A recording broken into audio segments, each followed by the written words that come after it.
Bonjour et bienvenue dans la richesse des différences. Jusqu'où es-tu prêt à aller pour ne pas te sentir seul? As-tu tendance à accepter n'importe qui ou n'importe quoi pour combler le vide? As-tu l'impression d'être seul, même en couple ou dans une salle bondée de monde? On passe notre vie à chercher la bonne personne. On cherche constamment à combler un vide. La peur d'être seul nous pousse dans les bras de n'importe qui. Comment ne plus ressentir ce fameux vide? Bienvenue dans la richesse des différences, le podcast où on légitimise la diversité. Ici, on déconstruit les croyances limitantes et on s'ouvre à une réalité plus vaste. On choisit de comprendre au lieu de juger. Parce que lorsqu'on se sent vu, entendu et compris, on se sent enfin libre d'être vrai. Chaque épisode est une invitation à revoir et à créer ta propre vérité. Installe-toi confortablement et laisse-toi porter. Aujourd'hui, comprendre la différence entre solitude et isolement va te permettre de mieux gérer ce vide si difficile à remplir. En effet, nos parents ont insisté pour que nous ayons des amis. La société nous a convaincus que le célibat démontrait un échec. Le mariage est véhiculé comme une exigence sociale et une étape incontournable.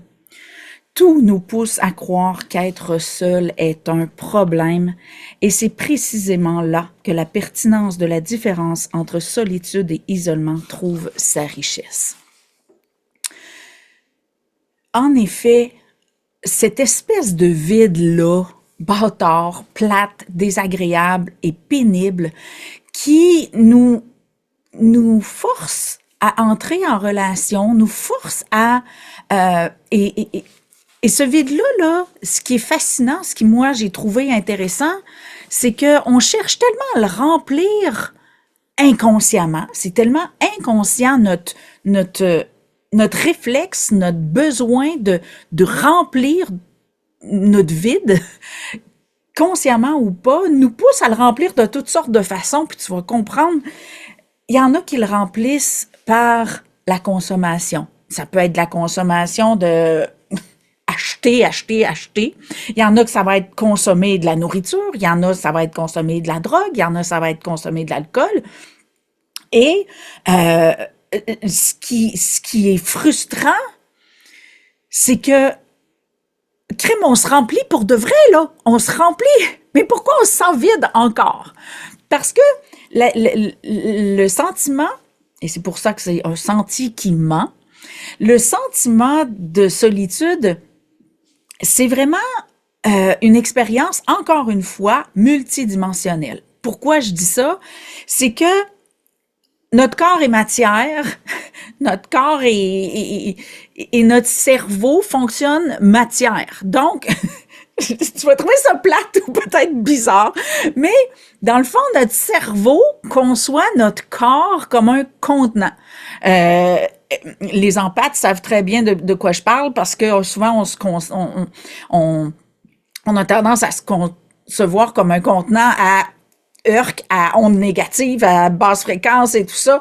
Mais dans le quotidien, en effet, notre corps, notre cerveau a tendance à concevoir notre corps comme un contenant. Alors que l'expérience de la solitude, c'est tout autre chose. C'est un vide intérieur, mais pas physique. C'est émotionnel, c'est vibratoire. Et comment il se crée ce vide-là? C'est vraiment au niveau de notre conception de nous, notre conception de nos relations. Donc, il y a beaucoup d'illusions qui génèrent la création d'un vide intérieur qui nous accable, qui nous pousse à vouloir se remplir. Puis, malheureusement, on n'y arrive pas parce que le vide n'est pas physique, mais bien mental, émotionnel, identitaire, relationnel et quantique.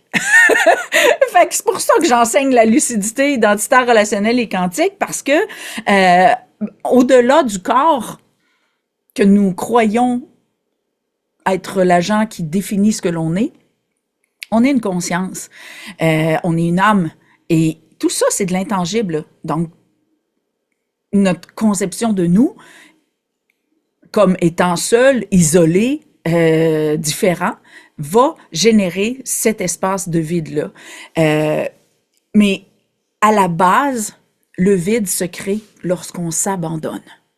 Je vais y revenir dans dans une autre émission de podcast, mais le vide vient de toutes les fois où on s'est dit non, toutes les fois où on a refusé d'être vrai, toutes les fois où on a cru devoir être autre chose que ce qu'on est, chaque fois qu'on s'est rejeté, c'est tout ça qui a mis des petits blocs de vide à l'intérieur de nous parce que on s'abandonne et on crée une distance intérieure entre notre vérité et ce que nous sommes. Et c'est l'expérience de la distance intérieure qui crée cette espèce de vide-là. C'est sûr que c'est très complexe à comprendre, je te l'accorde.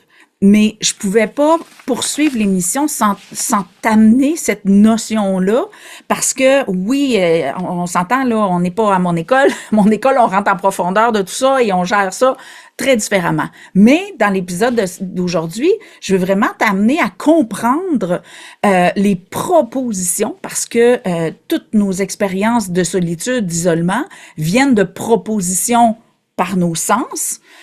Donc, aujourd'hui, on va se contenter de cet espace-là, mais avant tout, c'est une expérience multidimensionnelle qu'on doit apprivoiser et comprendre davantage pour arrêter de s'égarer dans cette proposition-là de distance, d'isolement.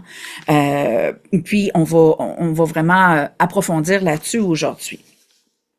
Donc, je t'amène des questions aujourd'hui pour vraiment t'amener en questionnement. Parce que je veux vraiment t'amener à être davantage présente à toi, pour mieux te situer si vraiment tu vis ce sentiment-là d'être seul, d'être toujours loin, distant des gens qui t'entourent et tout ça. Ben comment tu peux te repositionner? Ben c'est en te remettant en question, en choisissant d'élargir ton champ perceptuel. Donc, je t'amène vers là ce matin. Pourquoi est-ce un problème d'être seul? OK? Donc, est-ce que c'est un problème d'être seul? Premièrement, parce que est-ce que c'est nous ou les autres qui décident que ce soit un problème? Parce que être seul, c'est pas un problème en soi. C'est se sentir malheureux lorsqu'on est seul qui devient un problème. Mais être seul en soi, c'est pas un problème. Donc, je veux vraiment que tu t'observes. Donc, soit quand tu regardes les autres, les gens qui sont célibataires, admettons, ou les gens qui vivent seuls ou qui n'ont pas d'amis, ou quand tu te regardes toi et que tu te dis, mon Dieu, je suis donc bien seul au monde, que ce soit par observation externe ou par conception de toi, j'aimerais vraiment que tu prennes le temps de t'asseoir et de poser la question, en quoi c'est un problème d'être seul? Et est-ce que c'est obligé d'être un problème d'être seul pour t'amener à te repositionner dans un espace de choix? Parce que c'est sûr que si tu t'es jamais posé cette question-là, tu as peut-être décidé que le célibat ou la solitude est un problème parce que, je sais pas moi, tes parents se sont séparés puis ils t'ont éduqué dans la mentalité qu'il faut être à deux pour être heureux. Ça peut être aussi simple que ça, là. Il y en a plein de possibilités qui peuvent faire qu'on t'a amené à concevoir la solitude comme un problème, mais je veux vraiment que tu t'assoies pour te faire, toi, ta conception de, la solitude, pour que tu puisses revoir en quoi c'est un problème et si ça en est vraiment un. Parce que moi, je pense que ça n'en est pas un. On va y revenir plus tard. Deuxième point. Serait-ce possible que ce soit une bonne chose? Donc, question spring. En quoi ça pourrait être une bonne chose d'être seul? Puis, tu sais, c'est sûr que je vais te revenir avec des réponses plus loin, parce que je vais te raconter un petit peu, moi, comment j'ai cheminé dans ça. Mais, tu sais, si t'es honnête, là, je te pose 5 questions, puis quand je vais reposer les 5 questions, je t'invite vraiment, là, à mettre ça sur pause, puis à t'investiguer, à te sonder sur ta conception des choses pour vraiment te positionner avec un peu plus de latitude face à la solitude et l'isolement. Donc, qu'est-ce qui pourrait être bénéfique dans le fait d'être seul? Troisième question, sachant que la connaissance de soi contribue de manière considérable à la santé d'un couple, devons-nous nous connaître avant ou pendant la relation? Parce que c'est souvent un challenge. Il y a beaucoup de gens qui se disent ah, mon prochain chum, ma prochaine blonde, là, ça va m'aider à mieux me comprendre, puis blablabla, puis on va évoluer ensemble, puis ah, ça va m'amener des challenges, puis ça va m'aider à avancer, puis d'autres qui ont la mentalité complètement contraire, qui vont aller vers tant que je serai pas capable d'être bien avec moi-même, ça me donne rien d'être bien avec quelqu'un, je vais l'écœurer. Parce que on est tellement pas bien avec nous-mêmes que ça nous amène à croire que personne va pouvoir être bien avec nous. Fait que c'est vraiment des espaces où est-ce que y a pas de bonne ou de mauvaise réponse, mais il y a des prises de conscience à faire parce que si tu essaies désespérément d'être en couple, mais que tu n'arrives pas à être bien avec toi-même puis que tu penses que tu es trop ou pas assez encore, parce que, veux pas, on a tous passé par là à un moment ou à un donné de notre vie, que ce soit dans la petite enfance, dans l'enfance, dans l'adolescence, on a tous passé par je suis trop ou pas assez. Et malheureusement, ça se perpétue jusqu'à adulte si on se remet pas en question puis qu'on se donne pas le droit d'être assez à un moment donné. Donc, c'est sûr que si tu es convaincu d'être trop ou pas assez, tu pourras pas aller vers quelqu'un. Donc, c'est inconscient parfois, mais c'est comme avancer avec une pédale sur le break puis sur le gaz. On comprend pas pourquoi qu'on est seul, mais dans le fond, on est convaincu que c'est une bonne chose parce qu'on le mérite pas, parce qu'on, tu sais, fait que c'est vraiment un espace encore une fois, de lucidité qui doit t'apporter des prises de conscience face à ta conception de toi et d'en revoir qu'il y a peut-être une pertinence à la solitude, mais tu sais, que ce soit pas un il faut. Dans le fond, c'est ça. C'est que si c'est un il faut, tu t'obliges à quelque chose qui est pas nécessairement un choix et ça t'emprisonne dans des espaces pas très confortables autant quand tu es seul que quand tu es en couple. Donc, c'est vraiment oui, on a à apprendre à se connaître. Oui, être en couple, c'est une belle façon d'avoir comme de l'aide, une contribution pour nous challenger puis nous faire avancer. Mais est-ce que c'est vraiment indispensable? Est-ce que c'est obligé? Je pense qu'entrer en relation fait partie du processus, mais c'est pas obligé d'être avec un amoureux ou une amoureuse. Ça peut être avec des amis, ça peut être avec de la famille, ça peut être avec n'importe qui. Maintenant, avons-nous encore le droit de passer des moments seuls lorsque nous sommes en couple? Ça aussi, c'est un challenge que j'ai eu à côtoyer par le biais de différentes consultations pour différents contextes, que ce soit au niveau de la sexualité, du couple comme tel, de la communication, ou juste de légitimiser ses besoins. C'est un espace vraiment où est-ce que on oublie la pertinence d'être seul et le droit de l'être. Parce que lorsqu'on est en couple, souvent, on va comme se fondre, on va être deux entités et on va se fondre en une. Et ce qui va arriver, c'est que on voit moins bien lorsqu'on regarde nos envies, nos plaisirs qu'on a envie de partager, nos activités communes, nos passions partagées, peu importe. C'est comme si on se fond sans s'en rendre compte à prioriser les besoins du couple par rapport à nos besoins respectifs. Et ça, c'est la même chose pour les limites, pour le plaisir ou peu importe. Donc, cet espace-là va souvent faire que si un des membres d'un couple a besoin d'être seul, L'autre va se prendre comme pourrait, parce que c'est pas obligé, mais l'autre pourrait se considérer comme de trop, pourrait se considérer abandonné, rejeté.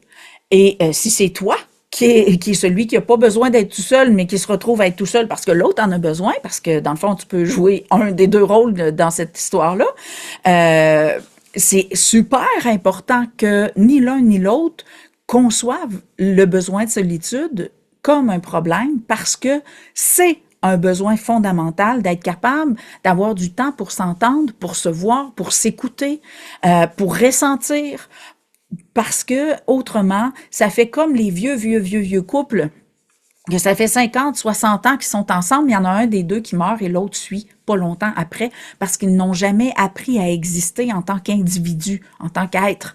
Donc, ils ont toujours existé par le couple. Donc, ils se retrouvent seuls et ils savent plus ce qu'ils aiment pas, ce qu'ils ont envie, ce qu'ils ont pas envie, comment avoir du plaisir, comment...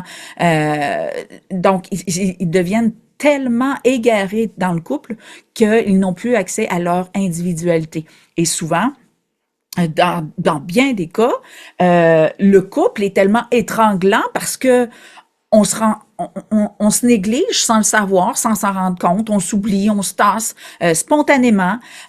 Principalement, les empathes vont avoir un comportement comme ça, mais n'importe qui peut être comme ça. C'est très, très, très facile de s'oublier, de se négliger, de se tasser de sa propre vie. Donc, ce vide-là qu'on nourrit en se tassant, donc en n'existant que par le couple. Donc, c'est comme si ton corps, c'est un habitacle individuel, puis vu que t'as plus de... Tu te vois plus, tu t'es comme tassé, puis là, ben, t'as revêtu un costume à deux têtes, puis tu existes juste par le couple. Donc ça, là, ça peut être une des choses qui va t'amener à te sentir seul, à souffrir de solitude ou d'isolement, parce que tu n'as plus accès à ton individualité. Donc, c'est un espace extrêmement délicat à rencontrer, l'espace où on se rend compte qu'on n'existe plus dans notre propre vie. Et c'est ce qui va faire que, même en couple, on va se sentir seul et isolé. Et ça, c'est pas de la faute de notre partenaire de vie, c'est parce que on n'arrive plus à se voir, à s'entendre, à se prioriser dans le couple. Et le couple occupe maintenant toute la place dans notre vie. Donc, c'est un espace qui nécessite de la lucidité pour renaître de nos cendres, renaître du rien qu'on était devenu dans notre couple pour refaire de la place à notre individualité. Et il n'y a rien de mal dans ça. Je me souviens qu'à une époque, dans tous les films d'amour, c'était tu es ma moitié, la moitié de mon cœur. Tu sais, c'était deux cœurs n'en forment qu'un. Urk, urk, urk. OK? L'individualité n'est pas à dénigrer, là. OK? On peut être en couple parce qu'on en a envie et non pas parce qu'on en a besoin, là. C'est super important de comprendre ça. Et plus on va avoir accès à notre individualité de manière solide, qu'on va être capable de se voir, de s'entendre, de savoir qu'est-ce qu'on aime, qu'est-ce qu'on n'aime pas, qu'est-ce qu'on a envie, qu'est-ce qu'on n'a pas envie, qu'est-ce qui nous fait du plaisir, qu'est-ce qu'on a envie de partager et qu'est-ce qu'on a envie de vivre seul. Moi, là, quand je fais du casse-tête ou du coloriage, c'est rare que je vais avoir envie de le faire avec quelqu'un. Ça arrive. Mais c'est des espaces de ressourcement, là. C'est l'espace où ce que je mets quand je fais du casse-tête, là, c'est l'espace de vide mental, là. Donc, c'est sûr que si quelqu'un vient me jaser, faut que faut que j'aie eu le temps de faire mon vide pour que ce soit confortable. Mais si je m'installe à faire du casse-tête, la personne arrive tout de suite, non. Non, ça me prend mon espace de vide. Du coloriage, c'est la même chose. J'aime ça, jaser puis colorier avec quelqu'un, mais si je fais du coloriage parce que j'ai besoin de me recentrer puis m'apaiser, il faut pas que j'aille quelqu'un avec moi, là. Donc ça, c'est un espace super important et c'est ce qui va faire qu'on se nourrit et que le vide ne grandit pas à l'intérieur de nous parce que on se nourrit, on s'alimente, on se remplit de présence à nous. Donc le sentiment d'isolement, c'est notre absence à nous. C'est pas parce que quelqu'un nous ignore, parce que notre chum nous a abandonnés, parce que notre parent nous a ignorés. Ça n'a rien à voir. Parce que même si nos parents nous ont adorés, notre chum est proche de nous et nous aime, il est possible de se sentir seul si nous nous ignorons. OK? C'est vraiment là, important de faire le discernement avec cet espace-là. Et dernière question spring de remise en question. Quelle importance donne-t-on au besoin d'être seul? Et c'est sûr que c'est comme un complément à ce que je viens de t'expliquer, mais si vous n'avez dans votre couple aucun temps où vous avez le droit d'être seul, et parfois c'est vraiment drôle, on peut être seul à deux.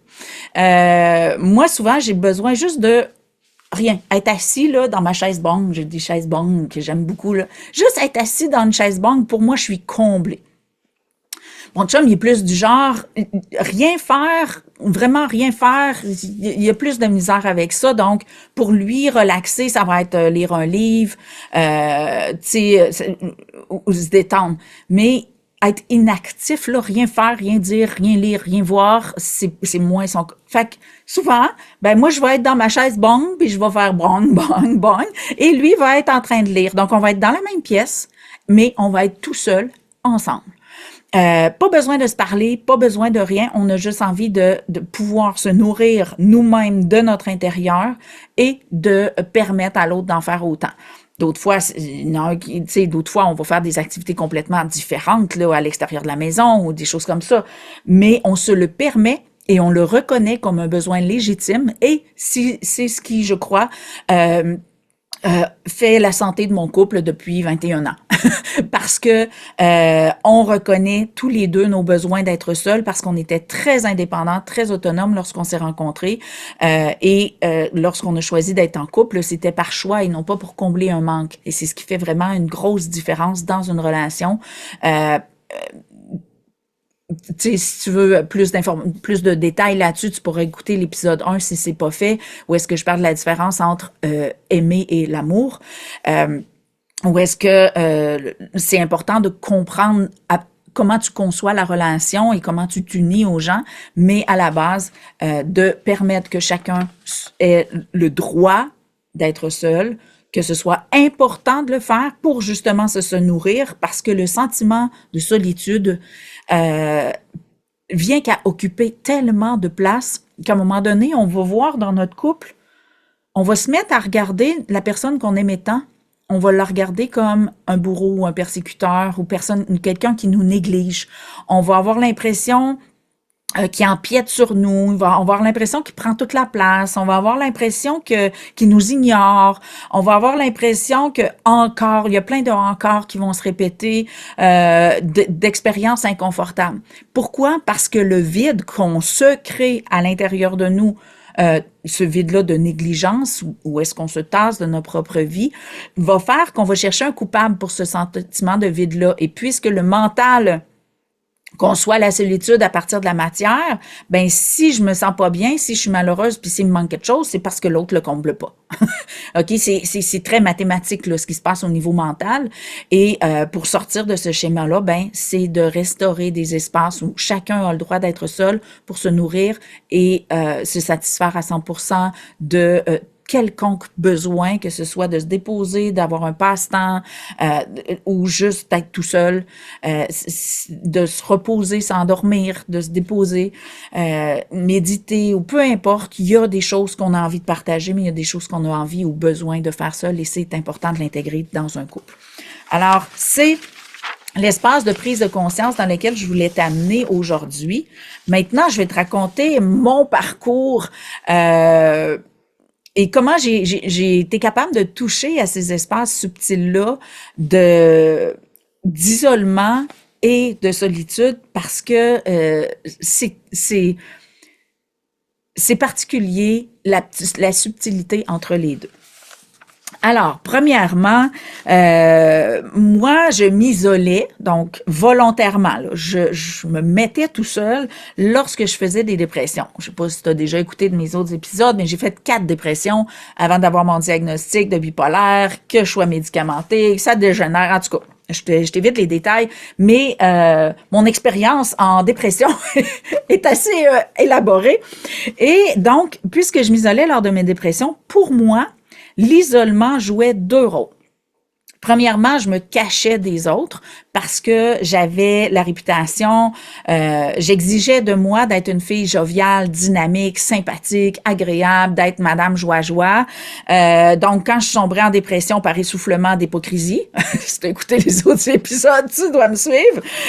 Donc, étant donné que j'étais tellement hypocrite parce que je me donnais jamais le droit d'avoir besoin ou de pas aller bien ou peu importe. Donc, mes périodes de dépression équivalaient à mes périodes d'isolement. Donc, pour me cacher des autres, pour avoir le droit de pleurer, pour avoir le droit d'être fatiguée, de m'effondrer, peu importe, et de me donner, par effet collatéral, me donner un congé d'hypocrisie parce que pour moi, bien que, tu sais, c'était une bonne idée, là, d'être une fille joviale, mais c'est épuisant quand c'est pas vrai. c'est vraiment fou, là. Puis c'est vraiment drôle parce que il y a des gens qui, de plus en plus, il y a des gens qui sortent de moins en moins de chez eux parce que justement sont essoufflés par cette espèce de mouvement où est-ce que c'est normal d'être hypocrite. C'est même socialement reconnu comme correct d'être hypocrite dans la vie parce que, et surtout, ça l'a comme intoxiqué beaucoup le monde de la spiritualité, de l'éveil de conscience, du développement personnel. Tous ces mondes-là sont très, très, très intoxiqués à l'obligation de toujours bien aller, de toujours être souriant, de toujours être zen. J'ai envie de dire un gros mot qui commence par F. Mais cet espace-là n'est qu'un autre espace de persécution, et pour ne pas dire d'auto-persécution. Donc, pour moi, quand je suis arrivée dans le développement personnel, puis dans la spiritualité, l'éveil de conscience et tout ça, puis que j'ai vu qu'on exigeait cette hypocrisie-là, j'ai fait comme, oh, c'est vraiment la route que je veux prendre, et je me suis vraiment repositionnée solidement dans l'authenticité. Ça a comme confirmé subséquemment, là, dans le fond, suite à ma sortie de j'arrête, j'ai mis un frein à l'hypocrisie, j'ai fini cette vie d'hypocrisie-là pour rentrer en spiritualité, et que je suis arrivée puis que j'ai vu que ça, dans le fond, c'était répandu partout, c'est comme un virus.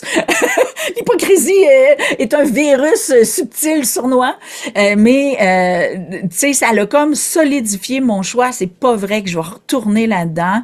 Donc oui, j'ai joué du coude, oui, j'ai dérangé beaucoup quand je suis arrivée dans ce monde-là, et ça a fait que ça a vraiment générer un cercle social très intéressant parce que justement, tous ceux qui n'étaient pas capables d'endurer mon authenticité se sont dissipés, puis j'ai trouvé ça vraiment cool pour conserver des gens qui aiment mon authenticité, qui aiment ma transparence et qui, par résonance, dans le fond, qui savent qu'avec moi, ils peuvent être vrais, transparents, honnêtes, me dire ce qu'ils pensent, me dire quand ils sont d'accord ou pas.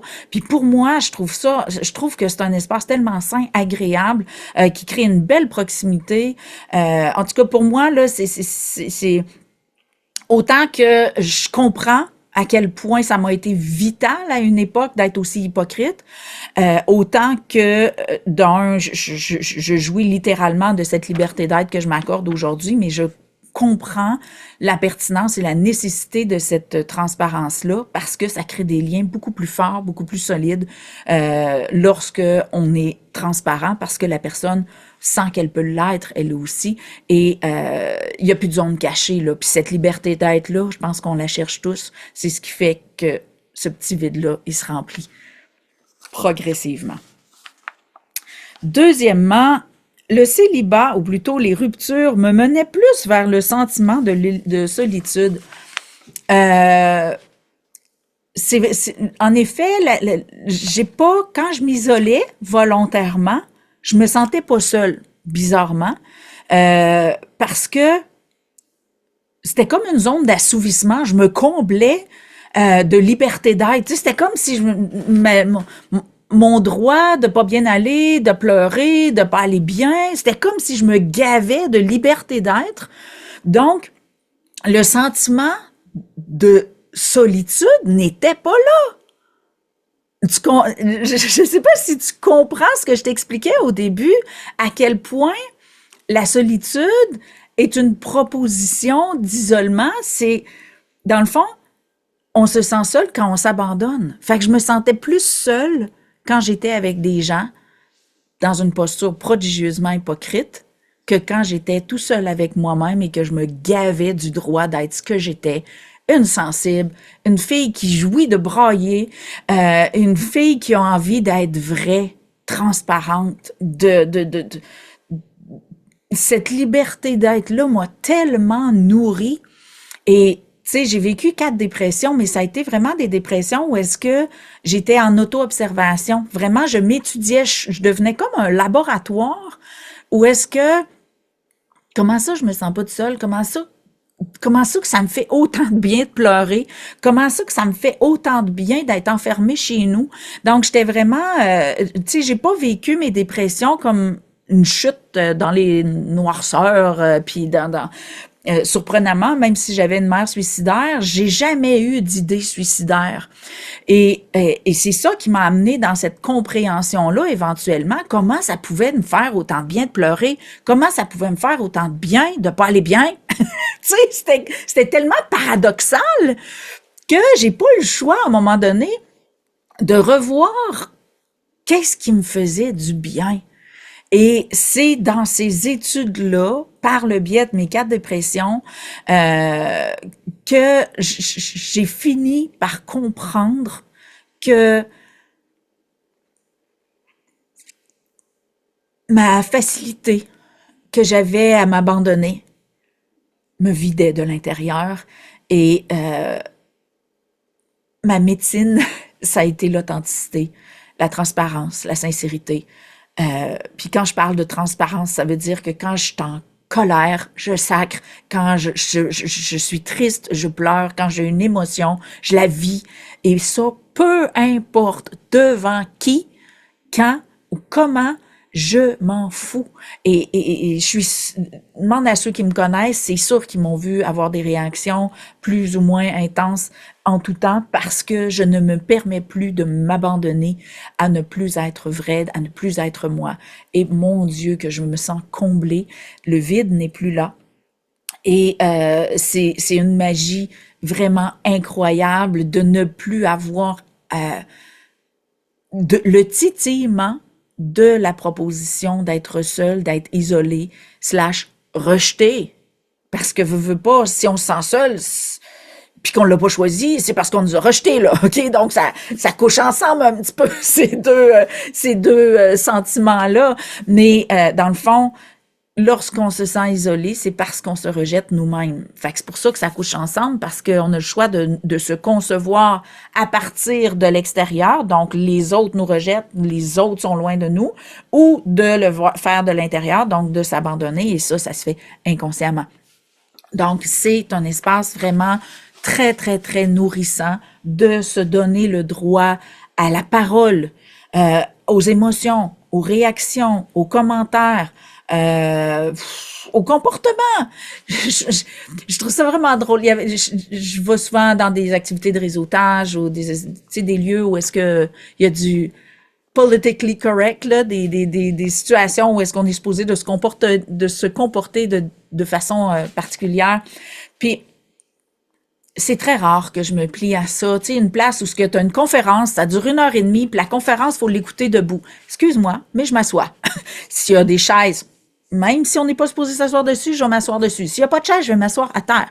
Donc, oui, je vais me faire regarder de travers. Oui, je vais peut-être avoir de l'air d'un enfant sans dessin, mais je m'en fous. Parce que si je le fais pas, je vais avoir mal partout. 2, c'est qui va s'abandonner? C'est moi. Et c'est qui va vivre le vide de j'ignore tes besoins, OK? Parce que c'est ça. Ben, c'est comme si j'avais signé un contrat envers moi-même. C'est fini, là. C'est fini. Puis il y a personne qui va mourir du fait que je m'assieds à terre devant une foule de monde, là. Il y a personne qui va en mourir de ça. Ils savent pas, je suis malade, handicapée, infirme, j'ai-tu une entorse? On s'en fout, puis j'ai pas besoin d'être malade pour avoir besoin d'être assis ou envie d'être assis. Moi, rester debout pendant 1 heure de temps, non, c'est pas un plaisir. Je suis même plus capable d'entendre la conférence ou la présentation, fait que ça me donne rien. Fait que par respect, par le ou la conférencière, je vais m'asseoir comme une effrontée pour être capable d'écouter son discours, parce que être debout pendant 1 heure, je suis plus capable d'entendre. Fait que, tu sais, c'est vraiment particulier, puis je suis d'accord que ça demande un petit peu... ça demande le courage d'être jugé, mais quand je le fais, là, quand je le fais, là, des fois, je suis vraiment mal commode. Quand je le fais, des fois, je regarde à quel point je vais regarder les autres qui le font pas. Et par mes facultés d'empathie, je suis capable de ressentir ceux qui ont le plus mal d'être debout. Puis ceux qui, justement, sont même plus encore capables d'écouter la conférence, puis qui sont partis dans leur pensée, ben voyons, puis qui bougonnent de l'intérieur, puis qui écoutent pas la conférence. Puis là, je trouve ça très drôle.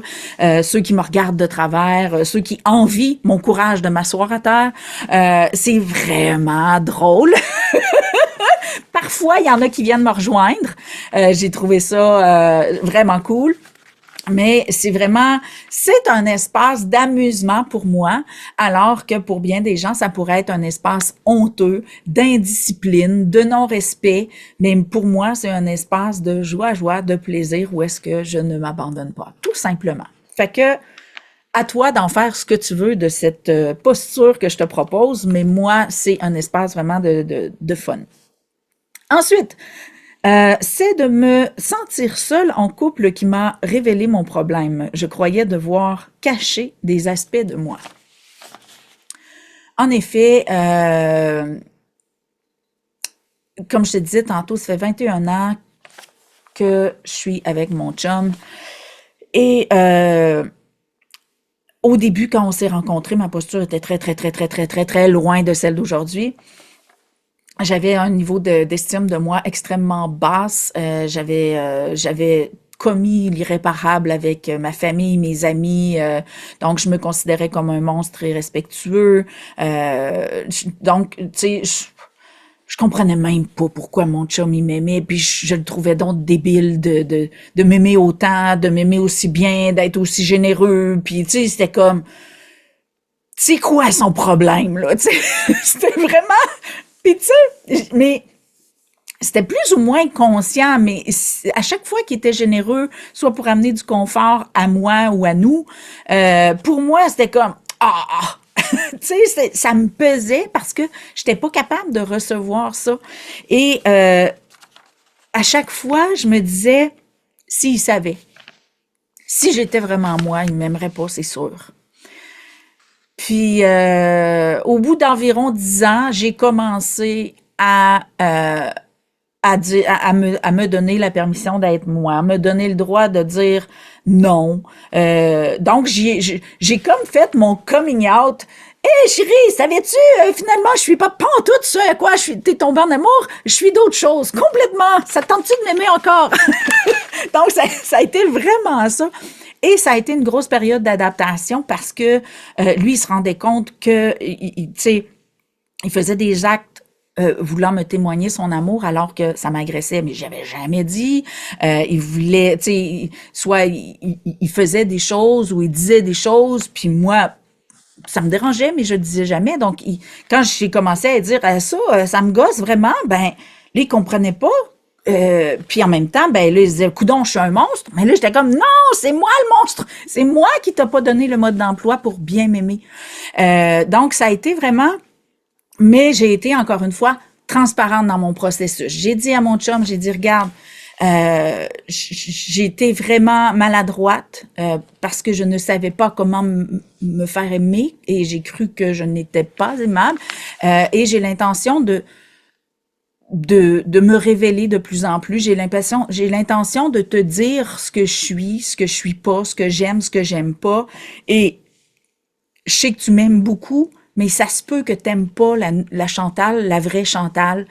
Et je te donne le droit de pas l'aimer parce qu'elle est très différente de celle que j'ai été jusqu'à maintenant. Puis, je sais pas on n'a jamais reparlé de ça. Je sais pas comment il l'a pris à l'époque parce que autant moi je suis extravertie, autant mon chum était introverti à l'époque. Donc de savoir ce qu'il pensait, ce qu'il en faisait. Bon, dans quoi je m'embarque encore? Bon, c'est quoi encore? Je ne sais pas qu'est-ce qu'il a fait de l'information quand j'ai dit. Mais la chose qui m'a touché le plus, non seulement il est resté, mais j'ai été capable de faire mon coming out à 100% au fil des années pour me rendre compte que je m'étais privée d'être aimée à 100% pendant 10 ans de ma vie. C'est vraiment quand on le fait finalement, quand on fait notre coming out, puis qu'on se donne le droit d'être vrai et transparent, qu'on se rend compte qu'il y aura toujours quelqu'un pour nous aimer tel qu'on est. Mais si on se cache autant, si on se camoufle autant, c'est qu'on est convaincu qu'il y a des petits bouts de nous pas aimables. Mais c'est pas parce qu'on est convaincu que c'est vrai. Et il faut vraiment vivre l'expérience pour le découvrir. Et des fois, c'est surprenant, les gens qui apprécient cette transparence-là, cette honnêteté-là, cette franchise-là. Il y a des gens qui me... Tu sais, des fois, tu as des antipathies envers des gens, puis tu comprends pas pourquoi, mais là, pareil. Puis, j'ai fait comme, puis fuck, puis j'ai été moi. Et surprenamment, ces gens-là sont revenus vers moi en me disant, waouh, je m'attendais pas à ça de toi. Ou moi, j'ai fait comme, j'ai découvert vraiment la personne en étant vrai. Donc, c'est vraiment, il y a que des surprises qui s'expérimentent dans cet espace-là et je te souhaite vraiment d'y aller pour pouvoir, sortir des sentiments de solitude et d'isolement. De pouvoir commencer de te nourrir de l'intérieur par ton authenticité, en ne te tassant plus, en te négligeant plus, en te rejetant plus, en te trahissant plus, en t'abandonnant plus. Tu sais, les 5 blessures de l'âme, là. Si tu creuses fort avec beaucoup d'amour et d'humilité, tu vas te rendre compte que tu es la personne qui t'a infligé ces 5 blessures-là en premier. Et c'est de les avoir nourris de l'extérieur qui a amplifié le vide de l'intérieur. Donc, pourquoi je dis que ça prend beaucoup d'amour et d'humilité? Parce qu'on ne le voit pas. Parce que c'était tellement spontané, on était tellement en bas âge lorsqu'on s'est convaincu qu'on était trop ou pas assez, qu'on ne peut pas se rappeler du moment où on a fait le choix, mais ce choix-là, il s'est fait à un moment donné, malheureusement. Et vite, on peut faire un nouveau choix avec ça. Alors, si on entre dans un espace où est-ce que je t'amène des notions concrètes, je vais te donner des points de repère faciles pour que tu puisses identifier quand tu as un sentiment, tu te sens tout seul ou peu importe, pour pouvoir identifier est-ce que tu es dans le sentiment de solitude ou le sentiment d'isolement. Donc, le petit truc, solitude, soli comme dans solitaire, tude comme dans attitude. OK? Donc, une attitude de solitaire, c'est la solitude. Donc, c'est choisir d'être seul. OK? La subtilité se situe entre est-ce que je le fais consciemment ou inconsciemment, par choix ou par conviction de ne pas avoir le choix, dans l'impuissance ou peu importe, ou comme moi je le faisais là pour me cacher ou pour me donner le droit d'être moi. Donc, c'est une attitude de solitaire. Donc, la solitude, c'est provoquer, c'est se retrouver dans un espace où on se conçoit comme seul. Maintenant, l'isolement, c'est le mensonge d'être seul, OK? Parce que la subtilité de la différence, c'est que c'est un choix conscient ou inconscient de se concevoir comme isolé ou seul. Donc, le isolement, c'est un isole qui ment, OK? Donc, on n'est jamais seul. Jamais seul. Vibratoirement, on peut se connecter à n'importe qui, n'importe quoi, n'importe quand. Lorsque le vide, donc l'isolement, vient de l'intérieur, c'est parce qu'on s'abandonne. OK? Donc, si tu n'es pas capable de mettre le doigt sur ce qui te fait sentir vide. Donc, je te dirais, l'isolement vient d'un sentiment interne, une proposition de distance, une proposition de différence, OK? Donc, dès que tu conçois les gens comme différents de toi, dès que tu les sens comme loin, OK? Donc ça, c'est des propositions qui viennent de l'intérieur qui te font expérimenter l'isolement. Mais on n'est pas seul, sauf si quand on regarde quelqu'un, au lieu de regarder l'autre, on regarde ce qui nous différencie, on regarde la distance. Là, c'est la zone d'égarement parce que c'est faux. On est loin parce qu'on se cache. On est différent parce que on se conçoit comme on conçoit que notre différence est un problème. C'est ça qui crée la distance parce que la distance vient de l'intérieur. Donc l'isolement, c'est vraiment un processus interne de distanciation provoqué par notre conception de nous par rapport à l'autre, soit par la distance ou la différence. Donc, qu'est-ce qu'on fait de la distance et de la différence? C'est ce qui va créer le vide intérieur parce que c'est pas un problème d'être différent, c'est pas un problème d'être loin. Mais si on conçoit la distance comme on est inaccessible, on peut plus aimer la personne, elle est loin, on peut plus voir la personne, elle est loin, on peut plus aimer la personne, elle est morte. Ben, c'est ça, c'est des propositions, c'est pas vrai. Mais si on y croit et qu'on regarde que ça, on s'égare dans l'isolement. Donc, l'autre subtilité que je vais amener au niveau des enseignements, la proposition sensorielle. Le vide provient toujours de l'intérieur, même s'il semble venir de la distance. OK? Donc, c'est vraiment de garder en tête que la solitude et l'isolement, c'est une expérience multidimensionnelle de la proposition de distance/différence.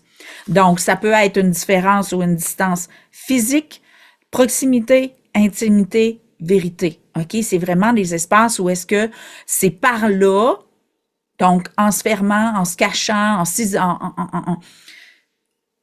en bloquant des aspects de nous de rayonner, donc par la transparence et l'authenticité, c'est ce qui va amener l'expérience multi-D à se vivre encore dans plus dimensions que juste je vois que tu es loin, je vois que tu es proche, je me conçois comme différent. Là, OK? Donc, plus on s'égare dans des propositions sensorielles, plus l'expérience multi-D va prendre de l'ampleur et plus la distance va prendre de l'ampleur aussi parce que c'est rien que ça qu'on regarde. Alors, maintenant, je te fais un petit challenge. Si tu veux te repositionner par rapport à la solitude et l'isolement et surtout par rapport au problème du petit vide dont on a parlé tantôt. Je t'invite à faire 2 listes. OK?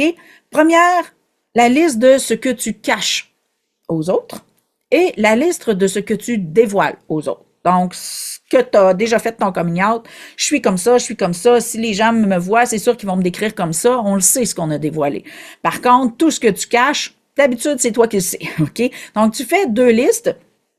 Et si on part du fait que ces 2 listes-là constituent 100% de toi, ben, je t'invite à calculer ton pourcentage de combien de choses tu caches, combien de choses tu révèles pour que tu vois le pourcentage d'occupation de ton vide pour te permettre progressivement de te remplir en te révélant, en te dévoilant. Donc, tu pourras faire de ta liste cachée un objectif de révélation et tu vas vraiment constater concrètement que tu vas te remplir, le petit vide va se vider progressivement. C'est hallucinant, je l'ai vécu avec des clientes en accompagnement.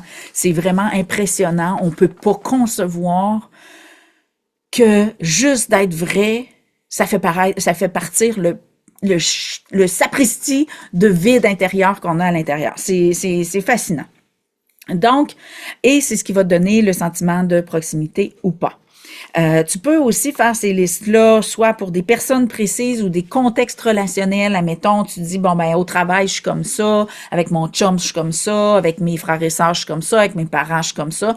Donc, tu peux jouer ce jeu-là avec différents contextes relationnels pour constater que, ah, c'est vrai, ouais, quand j'étais avec mon chum, je me sens pas aussi vide. Ah, quand j'étais avec ma sœur, je me sens beaucoup, tu sais, je me sens plus libre, je me sens plus vrai. Donc, tu vas pouvoir le constater en faisant tout le processus des deux listes avec différents contextes, les personnes avec qui tu te sens le plus loin, les personnes avec qui tu te sens le plus proche, tu vas pouvoir cerner là vraiment concrètement qu'est-ce qui fait que tu te sens si bien ou si mal avec les gens parce que probablement ton ratio, ton pourcentage de cachets révélés va te frapper en plein visage. Alors, c'est sûr que si tu as de la misère avec tout ça, que le petit vide, il se remplit pas, mon école Confetti ta vie est l'espace par excellence pour littéralement renaître à la vie. C'est vraiment un processus de réincarnation, comme si tu revenais au monde, mais cette fois-là avec un mode d'emploi, parce que quand on est venu au monde la première fois, tout ce qu'on voulait, c'était exister. Puis exister, ça voulait dire devenir quelqu'un. Mais le processus d'incarnation, c'est avant tout comprendre c'est quoi un humain, le maîtriser et comprendre c'est quoi l'ego et pouvoir jouer avec. Mais on s'est tellement identifié puis défini qu'on s'est égaré dans l'ego au lieu d'en faire une bebelle. Donc, c'est vraiment par l'école que tu vas pouvoir mieux maîtriser ce que tu as cru devoir être, ce que tu es arrivé à être, ce que tu aurais voulu être, ce que tu as cru pas pouvoir être, pour pouvoir enfin accéder à la liberté d'être qui va faire que tu seras plus vide en dedans de toi. Donc, c'est vraiment un endroit où est-ce que tu vas pouvoir, par un processus pédagogique, découvrir que d'être trop et pas assez, c'était des croyances. Et tu vas pouvoir accéder à l'espace où tu suffis, qui est énormément libérateur au niveau de la gestion des émotions, du temps, de l'énergie. C'est hallucinant ce que mes étudiants vivent comme expérience dans leur processus. Maintenant, tel que promis, je ne sais pas si tu me connais depuis longtemps, si tu as déjà été abonné à mon infolettre, mais depuis plus de 9 ans, chaque dimanche, c'était tout un contrat. Quand j'ai pris la décision, j'ai réalisé ça. J'ai fait comme, waouh, quelle discipline. Moi qui me disais indisciplinée, j'ai été disciplinée en tabarnouche avec mon entreprise. Donc, pendant plus de 9 ans, chaque dimanche, j'envoyais des mantras de transformation. Et ces mantras-là étaient au début juste, j'allais vraiment intuitivement. Après ça, j'ai tombé sur une thématique mensuelle. Après ça, j'avais comme un petit texte qui venait, qui expliquait la mentalité du mantra, puis j'avais comme les 4 mantras sur la thématique mensuelle. En tout cas, je l'ai fait sous différentes formules et en mars, j'ai pris la décision d'arrêter mes mantras mensuels. Mes mantras hebdomadaires par le biais de mon infolette et des intégrer dans mon podcast parce que je trouve ça cool de les dire en vrai au lieu de juste les écrire. Donc, à partir de cet épisode, qui est l'épisode 9, j'intègre maintenant mes mantras de transformation sur la thématique du podcast. Je trouvais que c'était encore plus intéressant, plus le fun, puis plus dynamique. Alors, je te donne maintenant le mantra pour intégrer plus facilement ou te prêter ou t'abandonner à l'expérience de vivre cette réalité-là que je t'ai invité ou fait découvrir par le biais de l'émission. Alors, je te donne le mantra maintenant. J'ai terminé de me rejeter en cachant des parties de moi. Je choisis de me rapprocher de moi en étant à l'écoute de moi et en marchant la route de l'authenticité. Alors, je le répète. J'ai terminé de me rejeter en cachant des parties de moi. Je choisis de me rapprocher de moi en étant à l'écoute de moi et en marchant la route de l'authenticité. Alors, je t'invite à répéter ce mantra-là jusqu'à la semaine prochaine, au prochain épisode, qui va être l'épisode 10. Ça va être vraiment trippant. J'ai très hâte de te livrer ça. On va parler de la différence entre la vérité et la réalité. Ça, c'est vraiment une zone qui me passionne. On va avoir vraiment du fun. Donc, avec ce mantra-là, tu vas vraiment pouvoir intégrer un petit peu plus de légèreté, de générer un mouvement d'authenticité dans ton quotidien. Donc, je t'invite à le répéter 1 fois par jour, 2 fois par jour. Les mantras, là, pour que ce soit idéalement efficace, tu le dis, dernière chose le soir, première chose le matin. Si tu veux le dire 200 fois par jour, si tu veux tapisser ta chambre, peu importe, tu t'amuses. Mais l'efficacité, c'est de les dire premièrement à voix haute en prenant une bonne respiration et tu peux les dire 1 à 3 fois, tout dépendant de ta posture vibratoire.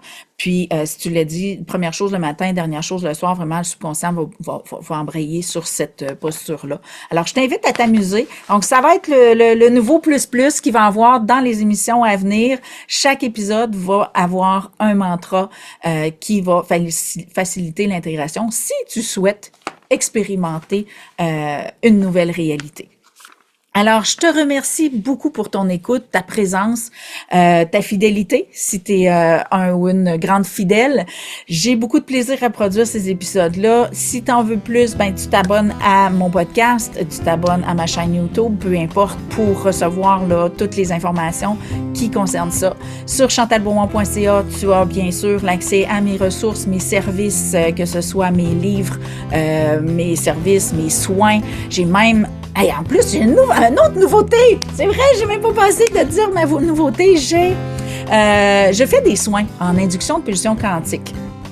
C'est des sons que je fais avec ma voix, c'est des mouvements que je génère vibratoirement, des ondulations vibratoires. Et j'avais beaucoup de demandes pour des gens qui soit n'avaient pas la possibilité de venir, de recevoir ça, de se payer ça sur une base régulière. Et j'ai décidé de faire un package, d'enregistrer 6 harmonisations vibratoires et c'est maintenant disponible sur mon site web. C'est un package. Tu as 5 harmonisations pour des contextes particuliers comme l'ancrage et tout ça. Mais la dernière, la 6e, je me suis dit, ça, c'est sûr qu'il y en a qui vont vouloir ça. C'est pour faciliter l'harmonisation du sommeil. Donc, tu peux te procurer ça là, sur mon site web très, très, très facilement. Je t'invite à aller découvrir ça. Si t'es déjà venu en consultation avec moi, ben ça ressemble beaucoup aux soins que je fais, sauf que c'est pas personnalisé, mais il y a une intention dedans. Donc, ça travaille concrètement aussi. Puis, si t'as jamais expérimenté mes sons et tout ça, c'est vraiment... je le faisais des fois en fin de conférence aussi. Si tu m'as déjà vu en conférence, tu as vécu l'expérience de ça ça dure 2-3 minutes, là, mais les enregistrements sont beaucoup plus longs. Donc, c'est vraiment ce que tu as eu l'occasion de côtoyer là, quand je fais mes sons. Et c'est vraiment de l'accompagnement. Et j'ai même eu la chance d'avoir un ami, André Bernard, musicien, qui m'a accompagné pour l'harmonisation numéro 4. Donc, je suis accompagnée à la guitare pour cette harmonisation-là. Ça fait un bien fou. C'est vraiment impressionnant. Donc, c'est une belle touche de mon ami Bernard, que je remercie beaucoup. Alors, je te laisse là-dessus. Je t'invite vraiment à partager. Comme tu vois, depuis, ça fait déjà 9 épisodes, ça peut toucher n'importe qui, ça peut aider n'importe qui à se repositionner, à voir plus clair, à se voir et se comprendre mieux. Donc, souviens-toi que ta différence est ce qui constitue ta richesse et qu'elle peut faire toute la différence. Alors, mon nom est Chantal Beaumont. Je te souhaite une excellente journée. Bye bye.